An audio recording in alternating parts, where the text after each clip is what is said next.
Assalamualaikum warahmatullahi wabarakatuh. Alhamdulillahirabbil alamin wassalatu wassalamu ala asyrafil anbiya'i wal mursalin wa ala alihi wa sahbihi ajma'in. Rabbi syrah li sadri wa yassir li amri wahlul 'uqdatam min lisani yafqahu qawli, amma ba'd. Alhamdulillahirabbil alamin, kita bersyukur kehadrat Allah Subhanahu wa taala kerana dengan limpah dan kurnia-Nya dapat lagi kita sama-sama pada hari ini dikurniakan nikmat iman dan juga nikmat Islam, dan yang lebih penting kita dikurniakan lagi pernafasan sehingga ke saat dan tika ini. Sehinggalah kita perlu bersyukur kehadrat Allah Subhanahu wa taala kerana telah pun melalui Ramadan pada tahun 1443 Hijrah kali ini. Baiklah, sidang penonton yang dirahmati Allah sekalian, pada kali ini kita akan membincangkan beberapa perkara, dan kalaulah kita lontarkan persoalan, bagaimana persediaan Aidilfitri kita? Untuk membincangkan persoalan bagaimana persediaan Aidilfitri kita, mari kita lihat dulu bagaimanakah kita lalui Ramadan baru-baru ini. Alhamdulillah, kita bersyukur Allah Ta'ala berikan kesempatan kepada kita untuk memenuhi Ramadan dengan amalan-amalan yang kita rancang, dengan amalan-amalan yang kita tentukan. Ada yang habiskan dengan membaca Al-Quran, ada yang penuhkan Ramadan dengan berpuasa, dengan sebenar-benar puasa, bukan sekadar menahan lapar dan dahaga, bahkan juga menjaga mata, menjaga telinga, menjaga tangan dan kaki dan sebagainya. Menjaga puasa dengan sebenar-benarnya. Baiklah, bagaimana pula dengan Ramadan hari itu? Adakah kita melaluinya dengan baik? Sama-sama kita tepuk dada dan tanya iman sendiri. Ya, pelbagai amalan yang kita lakukan. Tadi kita bercakap berkenaan dengan puasa, kita bercakap berkenaan dengan membaca Al-Quran. Ada yang telah merancang bagaimana kita baca Al-Quran, satu juzuk kah, dua juzuk kah, khatam Quran kah. Kalau yang belum biasa sebelum ini khatam Quran, kali ini khatam Quran. Adakah ia berjaya? Bagaimana pengakhiran Ramadan kita tersebut? Ya, dan kita penuhi juga Ramadan kita dengan amalan-amalan seperti bersedekah. Ya, bersedekah, memberi makan dan sebagainya. Jadi kita lihat bagaimana Ramadan kita yang terakhir itu, pengakhiran Ramadan kita itu, adakah kita dapat pengiktirafan daripada madrasah Ramadan. Biasa kita dengar kan, madrasah Ramadan, universiti Ramadan, dapat sijil Ramadan, dapat degree Ramadan. Bagaimana pengakhirannya? Tepuk dada, tanya iman kita sendiri. Dan di saat-saat akhir kita melalui Ramadan ini, maka sampailah masanya kita nak buat persediaan untuk menyambut Aidilfitri. Ya, jadi untuk menyambut Aidilfitri ini kita lihat, walaupun gembira ya, bila kita sebut Aidilfitri ini, kita sebut lebaran, kita sebut hari raya, kita sebut hari kemenangan Islam, semuanya sinonim dengan perkataan gembira. Gembira nak sambut raya, kan? Walaupun begitu, kita kena lihat ayat yang Allah Ta'ala sebutkan di dalam surah Al-An'am, ayat 162, di mana Allah Ta'ala sebutkan, Qul inna salati wa nusuki wa mahyaya wa mamati lillahi rabbil alamin. Sesungguhnya inna salati, salat aku, wa nusuki, amal ibadat aku, hidup aku dan mati aku kerana Allah Ta'ala. Walaupun kita gembira nak sambut hari raya, yang kita sebut hari raya, lebaran dan sebagainya, ya, hari kemenangan orang Islam ini, kita nak sambut dengan gembira, namun kita kena ingat sebagai seorang Islam, kita sambut dalam keadaan semuanya lillahi ta'ala, dalam keadaan kerana Allah Ta'ala. Baiklah, ya. Jadi kita lihat bagaimana kita nak sambut Aidilfitri kali ini dalam keadaan kita mendapat keredaan Allah Ta'ala. Kita sambut Aidilfitri kali ini lillahi ta'ala, kerana Allah Ta'ala. Ya. Jadi sampai masa apabila tibanya 1 Syawal, banyak isu-isu kadang-kadang mendatangi kita. Kan, banyak isu-isu mendatangi kita yang kadang-kadang kita tertewas daripada kita melalui Ramadan dalam keadaan yang cantik, baca Qurannya terjaga, solatnya kita jaga, sedekah dan sebagainya kita jaga, hubungan sesama manusia kita jaga, tak ada yang nak bergaduh dan sebagainya. Kalau bergaduh pun kita sebut apa? Kita sebut inni shaimun. aku berpuasa. Nabi sebut apa? Sebut 2 kali, maratain, inni saimun, inni saimun. Sebut 2 kali. Ya, kita jaga hubungan kita. Tapi bila sampai 1 Syawal, adakah kita dapat mengekalkan apa yang kita tanamkan, kita lalui amalan-amalan sepanjang Ramadan itu? Adakah kita dapat teruskan pada 1 Syawal, 2 Syawal, 3 Syawal dan seterusnya, setahun seterusnya sehingga berjumpa dengan Ramadan kelak? Ya, jadi antara isu-isu yang bakal kita jumpa di antaranya ialah kita akan bertemu bagaimana isu ni bila nak jumpa keluarga, dah 2 tahun tak berjumpa dengan ahli keluarga, tak berhari raya bersama, maka kita ni kadang-kadang terlupa bab aurat.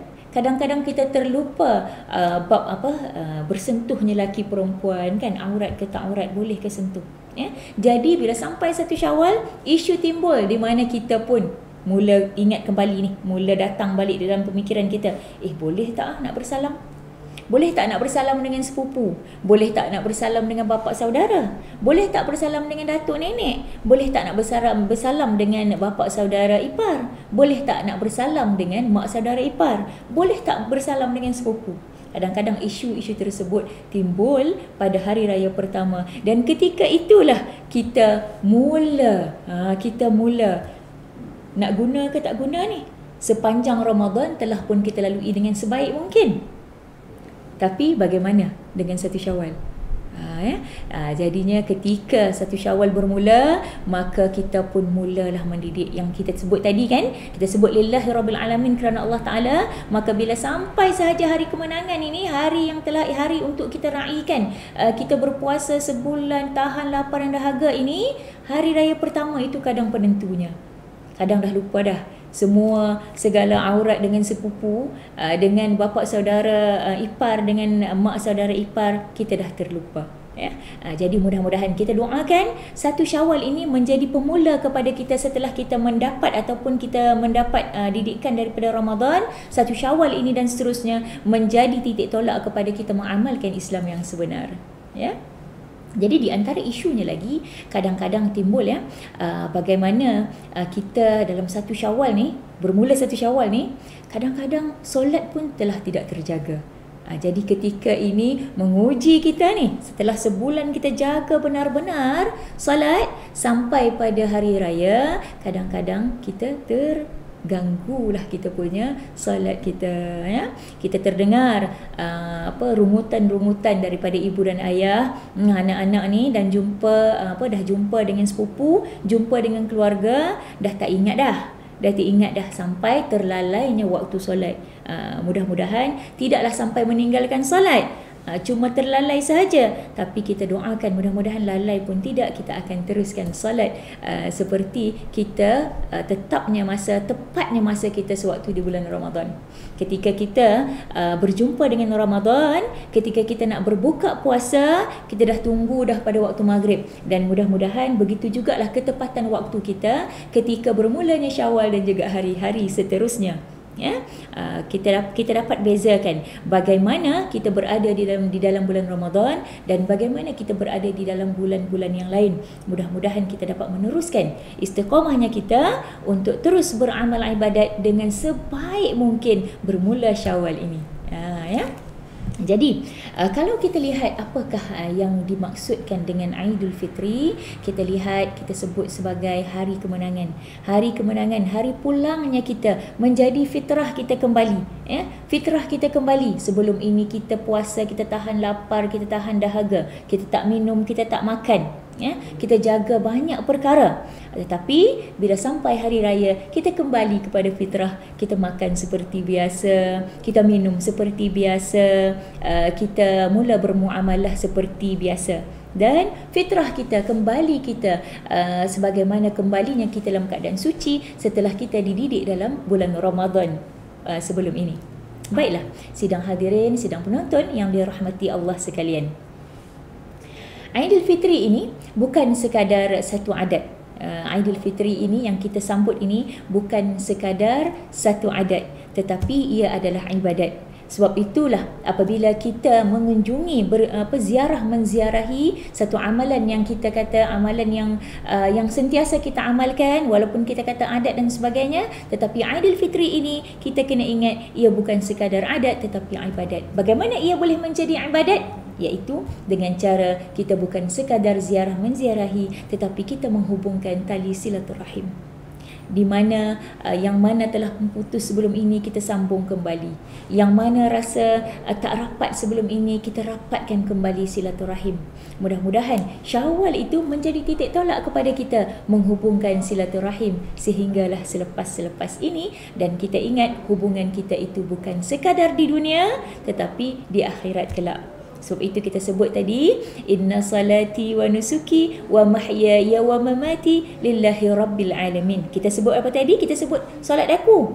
Kita sebut amal ibadat aku. Kita sebut hidup aku. Hiduplah tu. Apabila kita bermuamalat sesama kita, ahli keluarga, kalau bukan ahli keluarga pun rakan-rakan taulan jiran tetangga, kita jaga silaturahim. Maka di situ kita bukan sekadar menyambut Aidilfitri dalam keadaan adat, tetapi ia adalah ibadat. Ya, jadi sebab itulah kita perlu jaga setiap perkara yang kita lalui di dalam Syawal itu. Kita perlu nilai balik apa yang kita dapat daripada Ramadan hari itu. Kita nilaikan balik kita punya salat kita dalam keadaan tepat waktunya, menjaga salat, kita masih teruskan bacaan Al-Quran kita walaupun dah habis sebulan Ramadan, kita dah khatam Al-Quran, ada yang khatam sekali, ada yang khatam 2 kali dan sebagainya, mengikut perancangan masing-masing. Maka kita akan teruskan membaca Al-Quran daripada Syawal ini ke seterusnya, biar kita terus membaca. Dan ada sebuah hadis yang disebutkan oleh Nabi SAW yang diriwayatkan oleh Ibnu Majah, di mana disebutkan, man qama lailatai al-aidaini muhattasiban lillahi lam yamut qalbuhu yawma tamutul qalb, ada yawma tamutul qulub. Ya, jadi hadis tersebut menyebutkan di mana sesiapa yang menghidupkan malam Aidil sama ada Aidul Fitri ataupun Aidul Adha muhtasiban lillah, kerana Allah Ta'ala, untuk mendapatkan redha Allah Ta'ala, untuk mendapatkan pahala daripada Allah Ta'ala, lam yamut qalbuhu, tidak akan mati hatinya, di mana matinya hati orang-orang lain, hatinya tak mati. Yauma tamutul qulub, hati di mana matinya hati orang-orang lain, hatinya tidak mati. Siapa? Hati orang yang menghidupkan malam Aidil Fitri dan juga malam Aidul Adha. Ya, mudah-mudahan kita termasuk seperti orang yang digolongkan seperti tadi yang disebutkan oleh Nabi sallallahu alaihi wasallam. Ya, walaupun banyak godaan dan cabaran ketika malam tersebut, ya, memang malam Aidilfitri ini memang banyak godaan lah.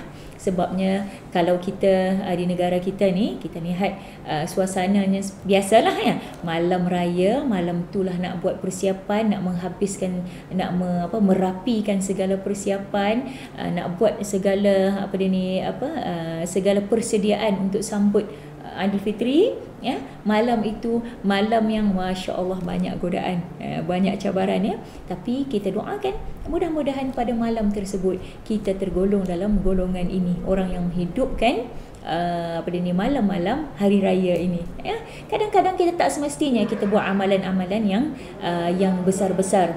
Ya, kita buat amalan yang kecil tapi nilainya besar. Contohnya kita berselawat. Apa salahnya kita berselawat sesama anak-anak saudara, sesama mak saudara, sama datuk dengan nenek, sama-sama berselawat. Allahumma salli ala sayyidina Muhammad. Alunkan sedikit, lagukan sedikit, jadikan ia qasidah sedikit, alunkan, maka kita akan dapat pahala berselawat di sana.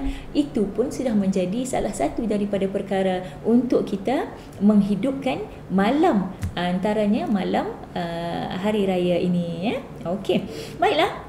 Kita lihat juga di antara cabaran-cabaran, isu-isu yang timbul juga ketika kita nak sambut raya ini, di mana kita akan saksikan bila kita menziarahi setiap rumah, membuat rumah terbuka dan sebagainya Dah 2 tahun ni, dah 2 tahun pandemik melanda, kita tak dapat menziarahi secara seperti sebelum ini. Tetapi kali ini, tahun 2022 ini, kita akan dapat lakukan seperti mana sebelum-sebelum ini tanpa kita abaikan SOP lah kita sebutnya, tanpa kita abaikan banyak perkara jugalah kita perlu titik beratkan. Walaupun dalam keadaan sudah hampir endemik, tetapi kita masih lagi ada bayangan-bayangan pandemik tersebut Okey, baiklah. Jadi bila sampainya ke rumah-rumah terbuka dan sebagainya, kita akan saksikan beberapa perkara, iaitu mungkin berlakunya boros, mungkinlah berlakunya pembaziran. Jadi kita cuba elakkan untuk berlaku pembaziran. Mungkin dulu kita boleh banyak-banyakkan hidangan dan sebagainya. Ini saya khaskan ataupun kita khususkan kepada jamuan sahaja, belum masuk kepada yang lain-lain lagi. Tetapi paling kurang kita nak kurangkan pembaziran pada tahun ini. Itu pun salah satu yang kita perlu titik beratkan untuk kita sambut Ramadan, untuk kita sambut Aidilfitri ini, untuk sambut Aidilfitri ini. Juga kepada rakan-rakan taulan, sanak saudara yang nak balik beraya ataupun merayakan Aidilfitri secara bersama-sama ini, perlulah jaga kita kata undang-undang jalan raya ketika kita nak balik itu. Mudah-mudahan semuanya selamat melalui perjalanan yang bakal kita balik. Kita tak nak dengar segala yang berlaku, kemalangan yang berlaku itu adalah saudara mara kita, jiran tetangga, sahabat handai kita. Kita tidak mahu dengar perkara tersebut. Jadi mudah-mudahan kita ini yang mana nak bergerak balik daripada rumah masing-masing, balik ke kampung masing-masing, bergerak dalam keadaan yang selesa, bergerak dalam keadaan yang mematuhi segala peraturan ataupun undang-undang jalan raya. Mudah-mudahan selamat sampai. Mudah-mudahan selamat sampai semuanya. Dan juga kepada semua, terutamanya kita yang kita sebut sebagai ibu-ibu ni kan, nak sambut Aidilfitri ni, semua dah pakat beli dah ni. Dah pakat beli dah segala baju-baju persiapan raya dan sebagainya. Mudah-mudahan tidaklah ia menjadi satu pembaziran, dan mudah-mudahan segala pakaian ataupun segala tudung-tudung baru, songkok baru, sampin baru, baju raya baru, kasut baru, rambut baru dan sebagainya menjadi satu titik tolak kepada kita untuk menjadi hamba Allah yang bertakwa. Mudah-mudahan begitu. Jadi kalau mak-mak ayah belikan anak-anak baju-baju raya, kalau boleh ingat-ingatkanlah diri kita masing-masing untuk jaga aurat.